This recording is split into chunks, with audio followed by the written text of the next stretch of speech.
Namo tassa bhagavato arahato samma sambuddhassa. So, thank you so much for the introduction and for asking me, giving me the opportunity to chat a bit about my little hobby project that I've been working on for the last couple of years.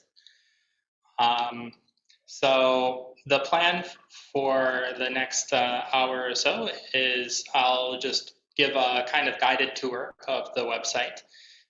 Feel free to jump in and ask questions as we go through. You can also maybe want to follow along on your own device, so you can poke around the website and try things out. That might be a good way to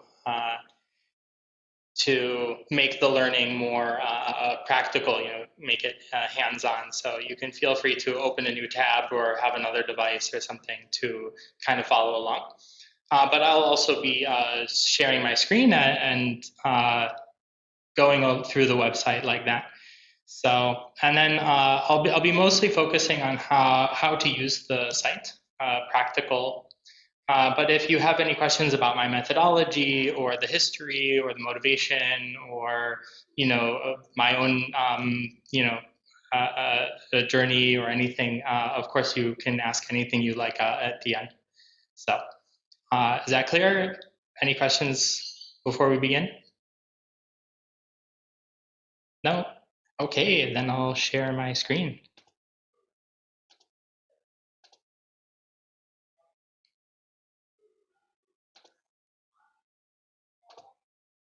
Okay, so here's the homepage. I think everybody can see that, right? So the basic idea here is that we've got two kind of basic ways of studying. There's a list of courses and then there's a library of content. So just to briefly show those two. So there are 15 courses right now in the course list. And in the library, we've got something a little bit over 1,000 pieces of content. So you can see here organized by category. The content is found from across the web. So these are, let's just pick a random thing here. So this is what a piece of content looks like in the site. We've got Saving Buddhism, the Impermanence of Religion in Colonial Burma, an interview with Alicia Turner from the New Books Network, published in 2014. So this is something that you can find online, something that I found online. And when I listened to it, I thought it was interesting and helpful. And so I included it in my library here. The courses are similarly things that are found online. Some of them are found more or less as is. So, for example, the Tranquility and Insight course here by Bhikkhu Analio. This course is more or less something that I found online and just presented on this website. Same thing with the Chinese Buddhist writing. I'm not fluent in Chinese. I don't know Buddhist Chinese, but I found this course and I did kind of go through it a little bit and thought, oh, okay, this is worth sharing. So I included that. And you'll notice though, I did add a couple of things, so I include links here to some additional Chinese online resources that I think might be helpful. So even the things that are found elsewhere, I'll kind of add some things that I think might be helpful. But then some of the courses are things that I've kind of made on my own from various resources. So the Buddha course here is a course that is culled together from various free books and things online that I've organized and arranged into a progressive syllabus.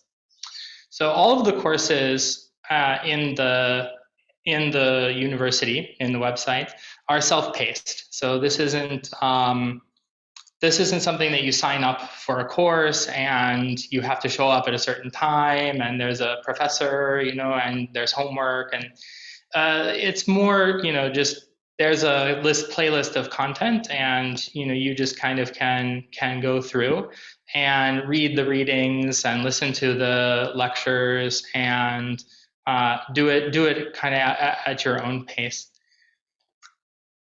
Any questions so far? That's just kind of the overall structure of what we've got here.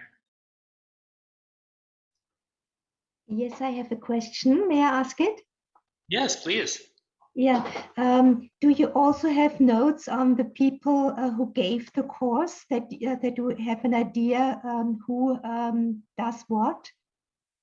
I mean, for instance, you have Master Sin Yun, Peter Harvey, and so on. Do we find something about those venerable teachers also on your website? I'm sorry, I didn't fully hear the question, but you were asking about the teachers? Yes. Can we also find on your in your website something about the teachers? Who's who?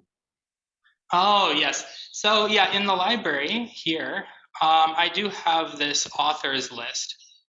And so this page has a list of all of the people, all of the teachers and writers and academics and stuff whose content I've pulled in. And some of them I do have a little biography, like blurb that I wrote. So for Bhikkhu Analio here, I wrote a little kind of, here's who he is. But I haven't gotten around to writing bios for every single person because there's quite a bit of content, quite a bit of teachers here. And to be honest, I don't know who everybody is, So for oh, okay, Rita Gross, I did pull a little blurb, but yeah, for some of the teachers, I don't have much information. But you can find the list of authors and teachers here. And for the courses, so this is in the library. In the courses, if you look underneath here, it'll say featuring. Can you see when I highlight? I assume that you can. Yeah. So it'll say next to this little book, address book icon, this is the list of the books that the course uses. And then the little microphone icon is when there's a lecturer that will, whose series of lectures I used for the course. That lecturer will be listed next to the little microphone icon. And then you can, just Google to find out, okay, who's Bhante Yutta Dhammo. Thank you very much. Thank you.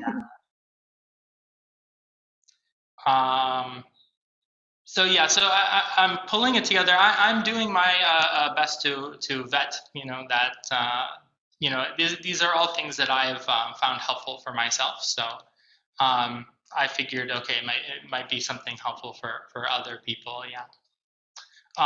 So one thing that I thought might not be quite so obvious is this little weight icon on the right-hand side.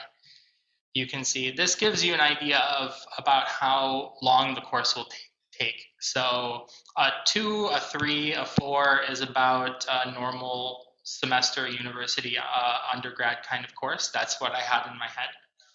A 1 is going to be a very light course. So I think, the Tranquility and Insight course is a 1. So that's just a few lectures. There's not much reading. If it were offered at a kind of undergrad university level, it would be maybe a half credit course is kind of the idea. Whereas the Majjhima Nikaya course, you see there's a 13 next to that because there's a lot of lectures. Bhikkhu Bodhi has taught that series for a number of years. So if you really want to go and complete the entire course there, it'll take a long time. So that little number there is just kind of giving you an idea of approximately how long I expect it to take, measured in semester credit hours, but if you know what that is.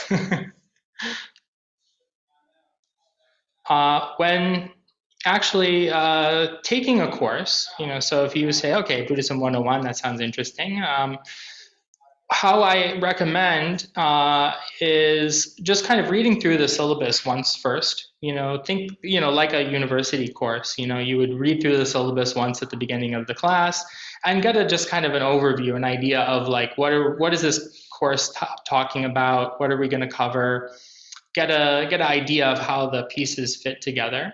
And then if you think, okay, this is something that's interesting to me, and I want to, really go and do the full course, spend some time, I think, to really think through how you want to schedule it, because these courses are a bit long. They're meant to take a couple of months to complete.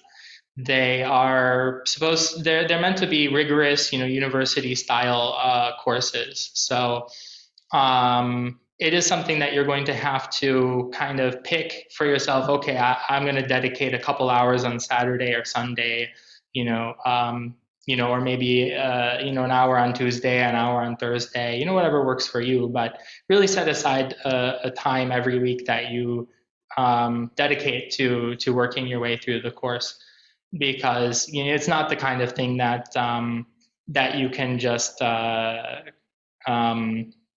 work through, as I mean, of course you can. It's on the internet. It's going to be there for a while, hopefully. And, but if you really want to make it a course, I do recommend kind of dedicating, a time to it. But it is self-paced, so you can decide how you want to do it yourself. And of course, you can always just pick and choose, so that's the other option that you have. If you're reading through the syllabus, you think, okay, that's kind of interesting, but really I'm only interested in this book and this talk, and oh, that paper sounded interesting. You're also, of course, welcome to just kind of pick one bit here, one bit there. And, I'm not trying to say this is the only way to do it. Just here's one way for people who like that kind of structure. And then how to actually use the course. I mean, it's very simple. It's a website. You just click the link and you go to the content. So when you're ready to read the Buddha and his Dhamma by Bhikkhu Bodhi, then you just go to the BPS website here and you can pick your format of choice. And okay. HTML, here it is. Any questions on using the courses?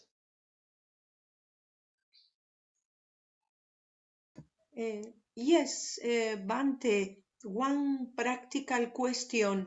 The number of the courses from 1 to 15, is that your recommendation that we go in that order, or shall we consider other possibilities? Good question, yeah. I ranked it roughly from like beginner to advanced, but of course you can take it in any order you like. Yeah. It's only very roughly in terms of order, because they're covering different topics, right? So the forms of Buddhism is an introduction, as I say here, as is the early Buddhist text. So these are courses that you can jump right into. If a course is a little bit more advanced, so like the Buddha course here, I will actually list some prerequisites in the syllabus. So I'll say, okay, this is a rigorous course on the Buddha. If you just want like a quick biography, read this book instead. Because this course is, quite long. You're going to be going into the Pali texts. You need to be comfortable reading the early Buddhist texts before you take this course. So hopefully the little prerequisites paragraph in the front of the course should hopefully give you a sense of whether the course is right for you or not. Yeah. But a lot of people seem to be just jumping straight to Pali language level 1. That seems to be one of our more popular offerings. People just go straight for the, oh, Pali level 1. Okay, yeah, let's do this. Yeah. So.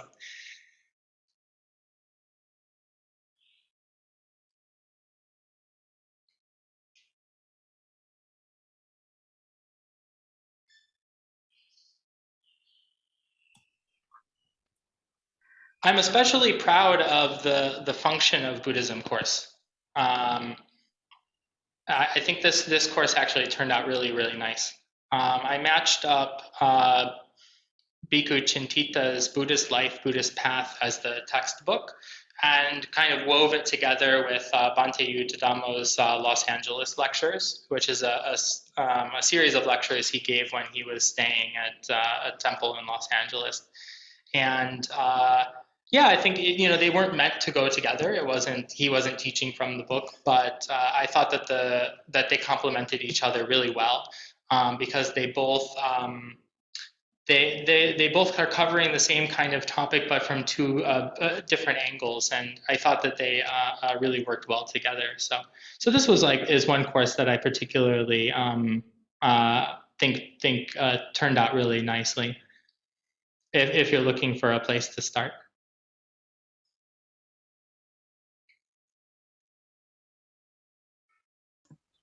Thank you very much, Bhante. Okay, and I'll talk a bit about the library. Oh, okay, yeah. I wanted to ask what these big symbols are for with the courses. Yeah, this one. Yeah, it's just for fun. I thought that there needed to be some more visual flair on the page, so I included these, and they make me smile. Yeah, like the function of Buddhism, it's got this little like slash through the self, it's like anatta, or maybe effacement, like, okay, that's the purpose of Buddhism. And this is actually a map icon. Number 3 is a map icon turned on its side, because it kind of reminded me of the palm leaf manuscripts. That was kind of what I imagined. So there's like a bit of a meaning. And when you're in the library, that's a good segue. When you're in the library, those little icons can be a little reminder. So let's just pick a random piece of content to demonstrate. So this Dhammapada chapter 25, the monk, is featured in the course, The Function of Buddhism. So that little icon is kind of a persistent clue that I'm talking about the course, if that makes sense.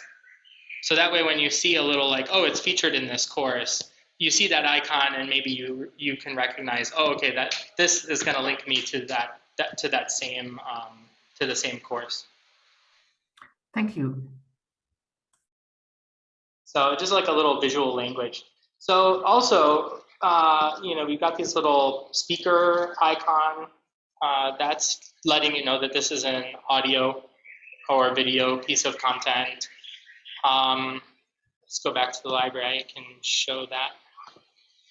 So yeah, we break down the library into these different content types. It just started to rain, so my apologies if the sound is a bit bad. So we use these different icons, the little newspaper for articles, a speaker for audio video, an open book for a booklet, a Dhamma wheel for the canonical works, little sticky note for essays, excerpts, monographs, papers, and reference works. So that also provides a little visual clue for what kind of the thing it is that you're looking at. So if in a course you see, Sandhamma advice, it'll have that little icon next to it, so you kind of know what it is that you're getting when you click the link, is the idea. So I tried to be consistent and use the book icon whenever it was a monograph, to use the little newspaper icon whenever I'm linking off to an article, etc.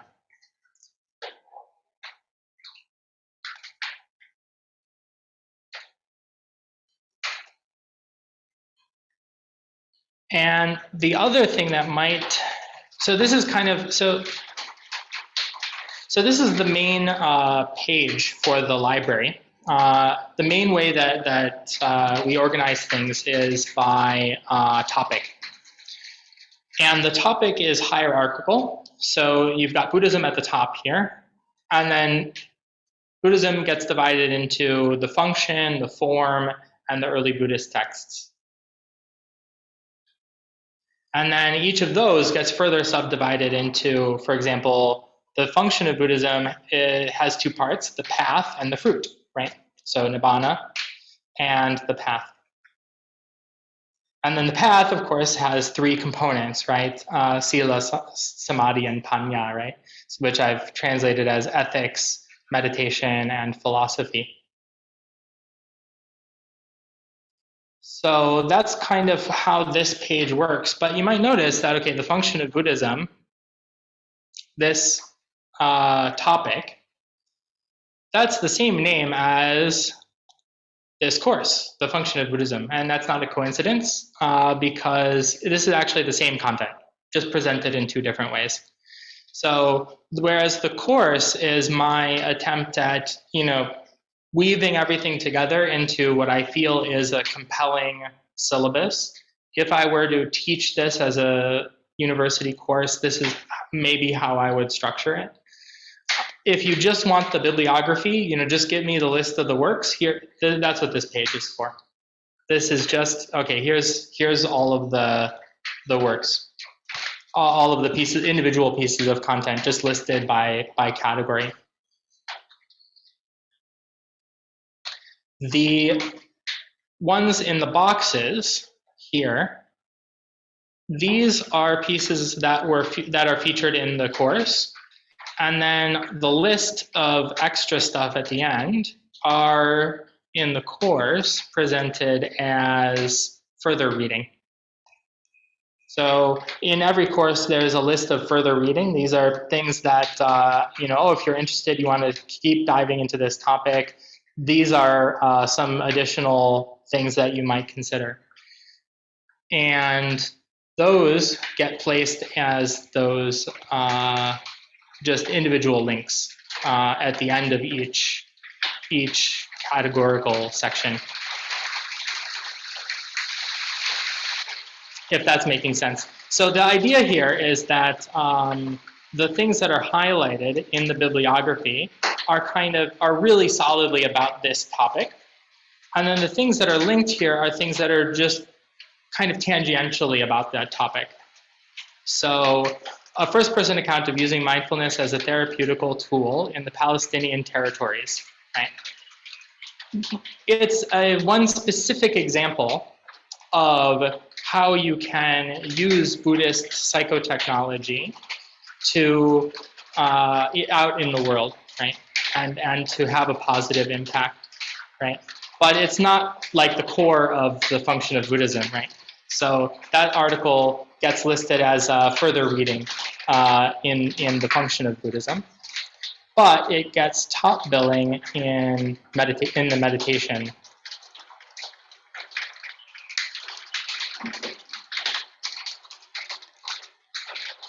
Because actually, it's more about meditation and what can meditation do for an ordinary person.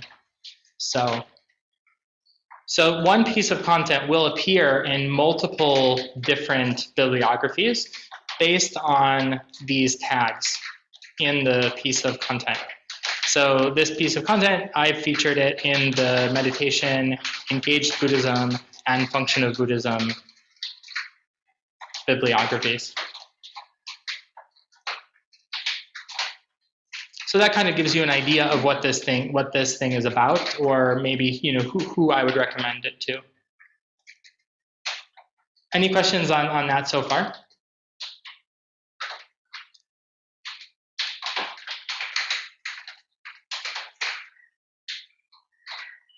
So then, okay, back to the main idea, which is, okay, how do I use this?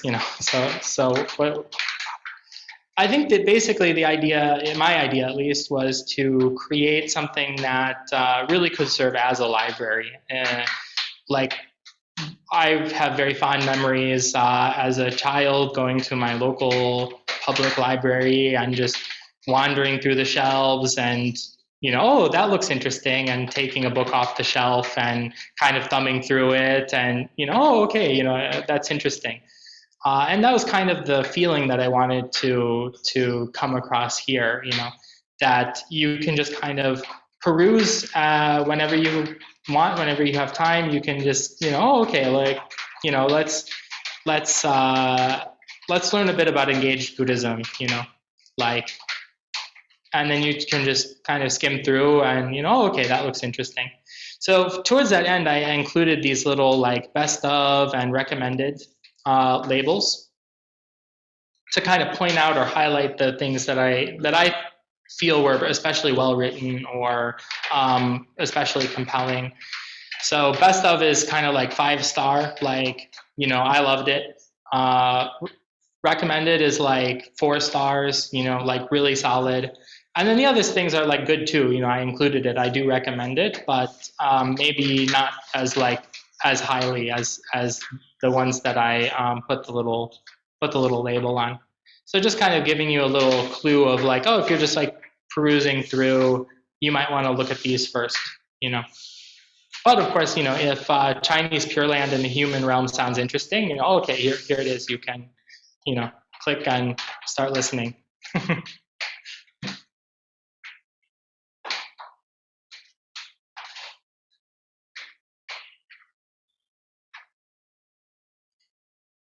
And in terms of additional features and things, let's see. So yeah, these little content links. Just one thing to point out: this little origin. So origin there is the source. Where did I get it from? Usually, what that means is that I've changed the file in some way.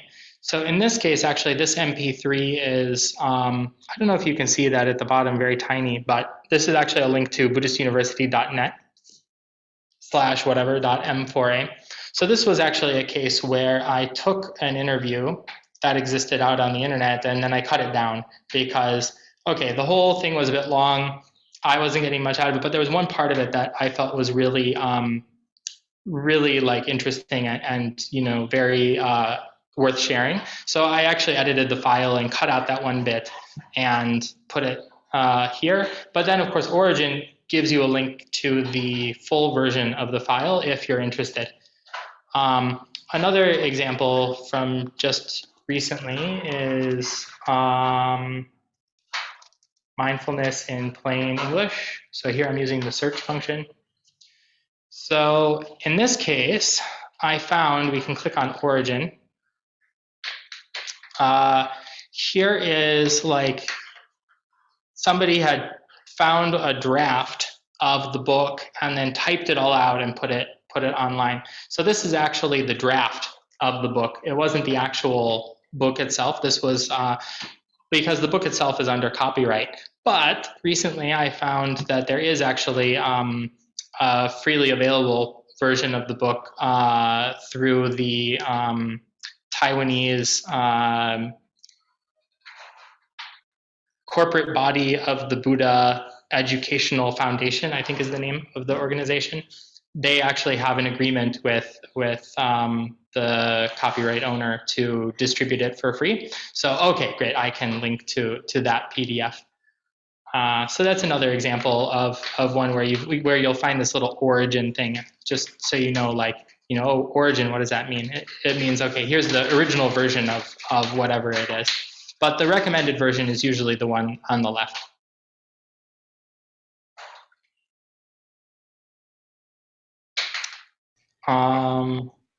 Yeah, and if you use BibTeX, you can open this up and you'll get the like database entry here in BibTeX form, if you know what that is, and if that's useful for you.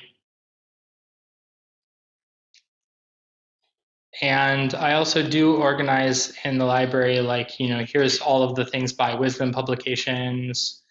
There are other publisher pages if you want to see like what New Books Network interviews I recommend, or just in case any of this kind of thing is helpful. You can see all of that in the library homepage. There's a list of by author, by content type, and then down here there's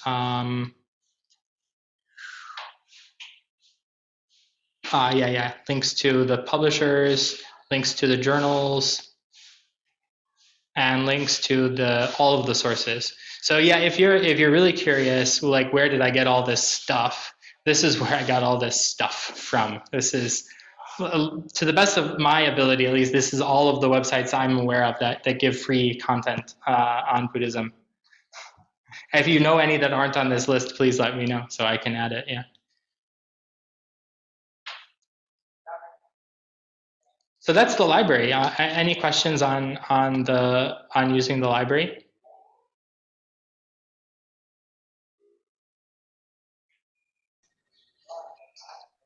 Pretty straightforward. Yeah, just links to stuff. Pretty simple. Bhante, there are a few questions on the chat. Okay. I just see that now. To what extent do you incorporate recent lay academic articles, books, and any criteria for their selection or filtering? Yeah, so I'm including a lot of academic works.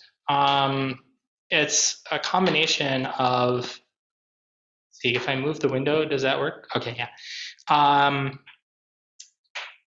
So yeah, if we look at the authors page, you can see, there's an Alio Bhikkhu, Ayananda Bodhi, Bhikkhu Ananda Jyoti, but you'll also see, Karen Arbel here, or Marcus Bingenheimer. I hope I'm not mispronouncing any names. So there's a mix of different people.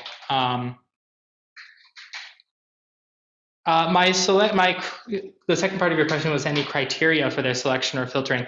Basically, the criteria is that I find it helpful for me, and the idea being, if it was helpful for me, then it's probably helpful for somebody else too. And if something isn't helpful for me yet, I just kind of punt on it. I don't reject too many things, but there is a lot of content out there, and I have to prioritize my time.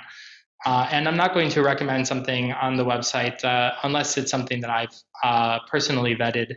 So the criteria is basically like, does it seem reasonable and well written, and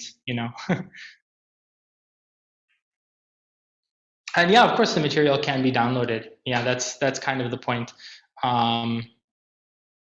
Yeah, everything here is stuff that, at least, I'm not a lawyer or anything like that, but to the best of my ability, this is stuff that's freely available online under Creative Commons license, so you can feel free to download and put on whatever device, share offline, whatever. So for example, we can look at liberative role of piti and sukha. Here. This is an academic article, but it's published in BSR, in Buddhist Studies Review. And when you go to the BSR website, you can see that the PDF is freely available here.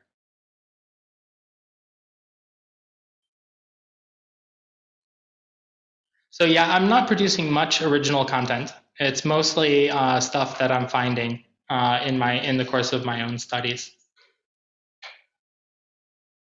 Let's see, were there any other questions?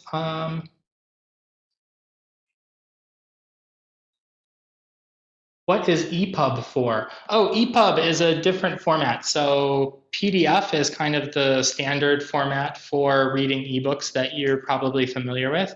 But if you have a e-reader like,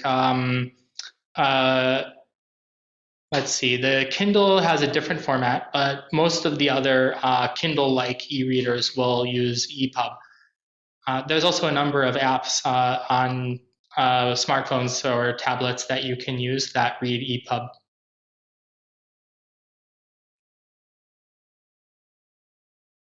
Oh, did we lose my sound? I can still hear you, Bhante. Oh, you can still hear me. Okay, good. So. Okay.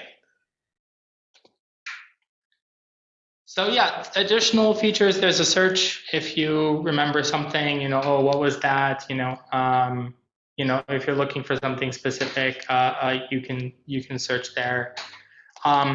The newsletter, one interesting thing to point out here is that in my newsletter, I tried to just highlight the very best. So if you remember in the library, some bits of content got that little blue ribbon, best of. That blue ribbon is actually tied to the newsletter. So whatever things get featured in the newsletter, those are going to be the best stuff. And if you click on the little best of, it'll actually tell you which newsletter it was featured in. So in this newsletter, you know, I highlighted Ajahn Mahabua's Life of Inner Quality, as well as a number of other things. So yeah, if you want to, you can always sign up for the newsletter, and I promise to be discerning in what I send. I try not to spam anybody. I know we don't have much time, so I don't want to waste anybody's time. At least that's my hope. Hope to provide things that are valuable and interesting for people. So yeah, I guess I'll open it up now for any additional questions that people have.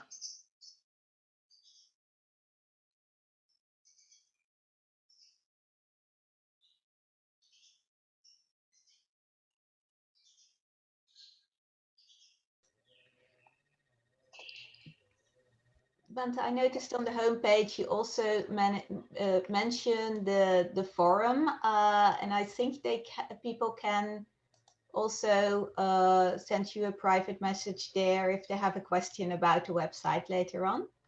Yes, that's right. Yeah, so you can send an email. There's the Open Buddhist University at gmail.com. That email is at the bottom of every page. And that is correct. I am on the Sutta Central Forum, and you are, of course, welcome to join that forum and message me. My username is Khemarato Bhikkhu.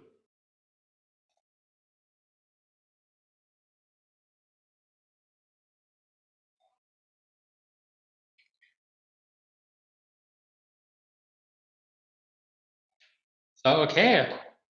If there are no more questions, then I think I can give everybody the 15 minutes back. Okay, well, thank you very much, Bante. It's a lot of information that I have to digest. And I'm certainly going to open your list of sources to see if all the ones I know are on there. Oh, yeah. And are they? I haven't seen it yet because it's I can't do the recording at the same time as looking online for if they are, but I will definitely have a look at that. I think you might don't have the old Santipada books on there, so I'll have a quick look at that and see if you have. Right. Well, just another point. I know that some people come and they kind of are like, oh, wait, I was looking for this book by Thanissaro Bhikkhu and it's not on there. And like, that's kind of not the point. My point isn't to host everything, but just kind of the things that I recommend, that's kind of the idea. And, I don't have an infinite amount of time to vet everything. So I do have to kind of prioritize and pick and choose. But if there's something that you think like, oh, this is really good, why is it not there? Of course, email me, let me know. And, I'm always happy for other people's recommendations. Yeah. Yes, of course, we understand. It is like already quite a lot of material you have collected there. And from your own experience, like basically what I see it like is that you're sharing your own experience and have organized that in such a way so it becomes more accessible for other people. And so I find it quite interesting, and I'll definitely sit down and have a better look at the whole thing with this introduction. So thank you very much. Yeah. And if as you go through, if you have any feedback or ideas, ways that it can be improved, please let me know. Yeah. This is just first stab, so always happy to hear what other people would find helpful. Yes, Jessica also on the chat. Thank you so much. It's a bit overwhelming. And I second that. So you have to really sit down and look through it and work with it to really get a feel for everything that it can do. It's kind of, as I said, I'm trying to kind of capture the feeling of a library, something that you can't take in a whole library all at once, right? It's something that you have to just kind of wander around and poke your head in and, oh, what's in that shelf over there? And, so yeah, that was kind of, I hope that you find some of the delight that I found in putting it together, yeah. Absolutely, yes. I think there was somebody else who wanted to say something. Esther. Yes, please. Can you tell us, Ajahn, how many hours per day approximately do you use for this work? Oh, it depends on the day, but the average, probably a couple hours. Yeah, it's probably a couple hours a day. Mostly reading, to be honest. Just, it's my own studies. And then the additional time to organize my notes and put it into a website, isn't that difficult, to be honest. I was a software engineer before, so putting together a simple static content website wasn't too much time. Actually, mostly it's just been really helpful for me, actually, as a way of organizing my own ideas and thoughts, because I think it's very easy to get overwhelmed by the amount of material that's available on Buddhism and Buddhist studies. And so, I felt, okay, I'm overwhelmed. I think, I need to, for my own studies, kind of put some organization, put some structure on what I'm studying. And, while I'm doing that work, I might as well do it in a way that can be shared with other people. So. Thank you, most generous. Thank you very much. Would you mind to tell a little bit about yourself, Bhante, also? Oh, sure. Yeah. So, my lay name was Alex. So Tan Alex is what I'm known by here. I ordained here in Thailand 2 years ago. I was a Anagarika for 2 years before that. So 1 year as an Anagarika here in Thailand waiting to ordain, and 1 year before that just wandering around different monasteries and trying to find a place to settle down. Before that, as Venerable Vimala said, I was a software engineer in Silicon Valley. Worked for a few big tech companies there that you have certainly heard of.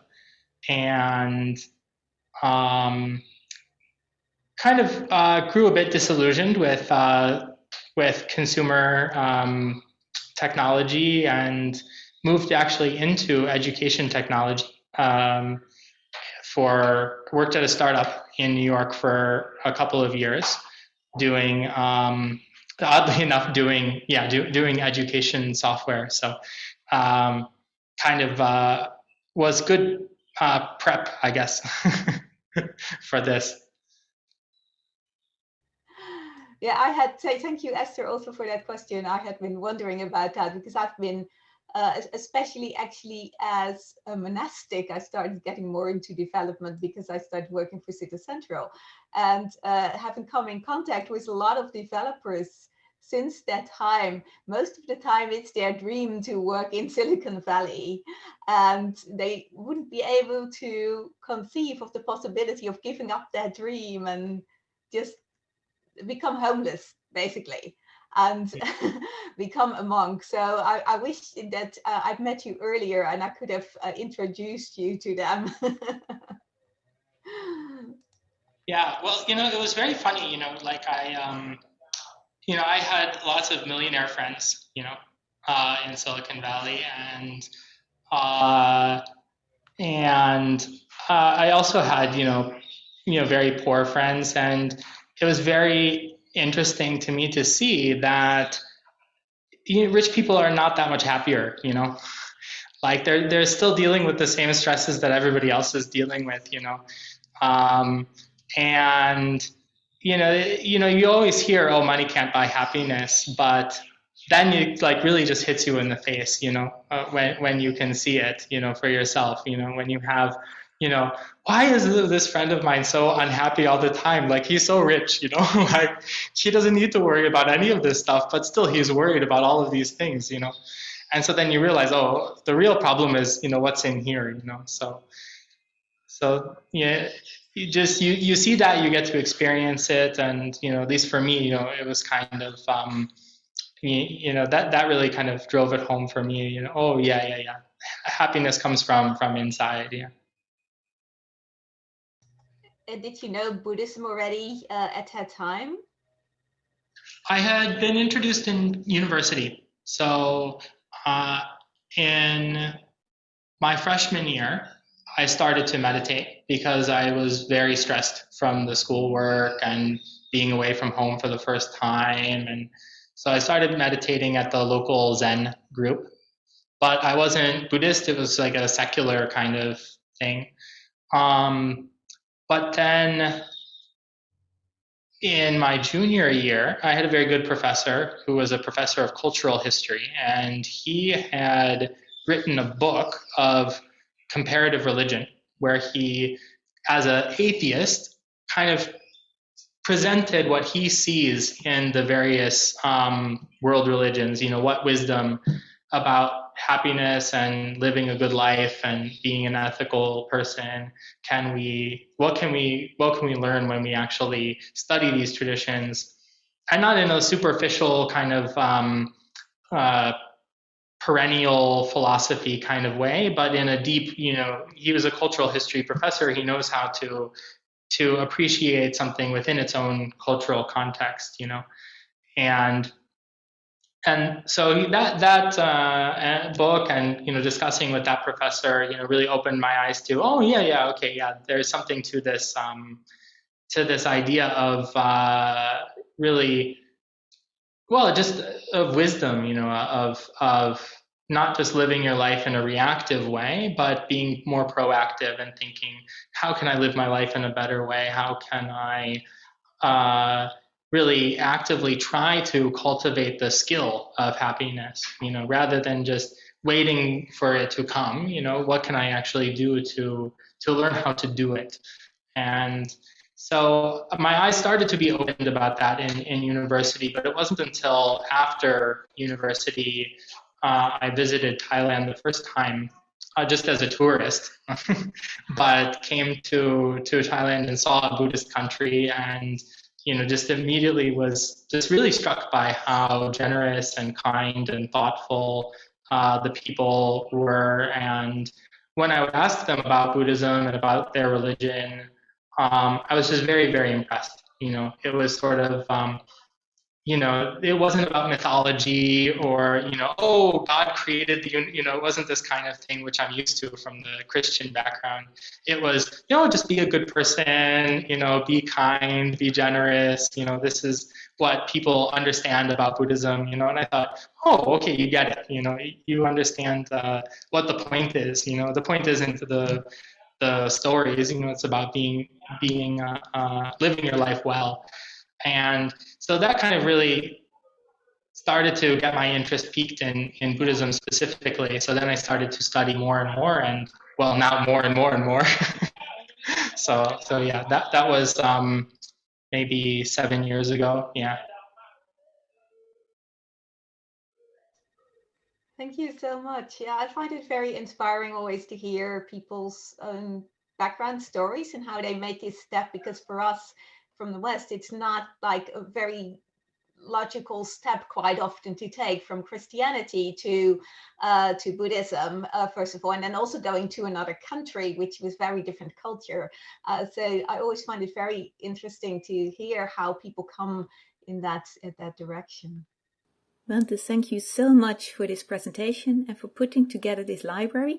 I think it will be a very helpful research to help people to study. And I wish you all the best with this wonderful project. Sadhu, sadhu, sadhu.